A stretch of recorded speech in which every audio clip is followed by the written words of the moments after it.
अस्सलाम वालेकुम दोस्तों, यूट्यूब चैनल सिंध कचहरी से गॾु तव्हांजो मेज़बान शमशेर तईम।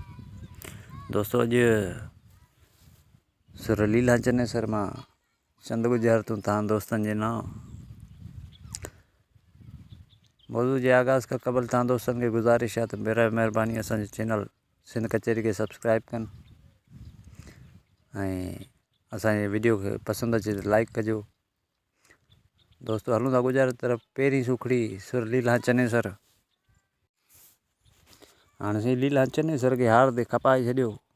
खपाइण खां पोइ जेको आहे पछताए थी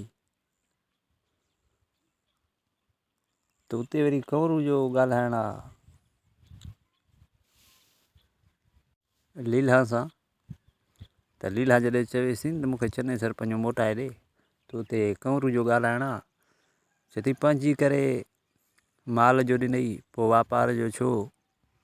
अदा पंहिंजी लहे माल जो टिपो ऐं वापार जो आहे फिरणु। त कंवरू चएसि लहे करे टिपो त ॾिनई, हाणे फिरीं छो तूं? हाणे फिरें छो थी? ॿी गुज़ारत लीला जी माउ जो ॻाल्हाइणु आहे उते जे माण्हुनि सां त ही मिटी मर्ज़ थई जंहिं नालो ॿोली कयो।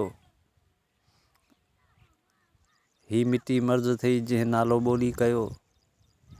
अदा मिटी आहे छोरी मिटी जेका कुंभर ख़ासि करे इस्तेमालु कंदा आहिनि, छोरी मिटी चइबो आहे हुनखे।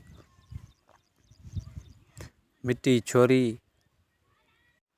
मर्ज़ आहे छिती, नालो लाल ऐं ॿोली आहे नीलाम। लीला जी माउ थी चवे माण्हुनि खे त ही छोरी छिती थई जंहिं हणी लाल नीलाम कयो। दोस्तों, टी गुज़ारत हाणे वरी लीला जी माउ लीला सां थी ॻाल्हाए। जॾहिं लीला पेशेमान थी आहे तिते माउ थी चवेसि त ज़ात शहर मिटी जिड़ी लीला, अदा ज़ात गोरी शहर खाई ऐं मिटी जी आहे मर। चए थी गोरी खाई मरड़ी लीला जो तो चनेसर खे हार ते खपायो। उम्मीद आहे दोस्तों अॻु जीअं हीअ वीडियो तव्हां दोस्तनि खे पसंदि ईंदी।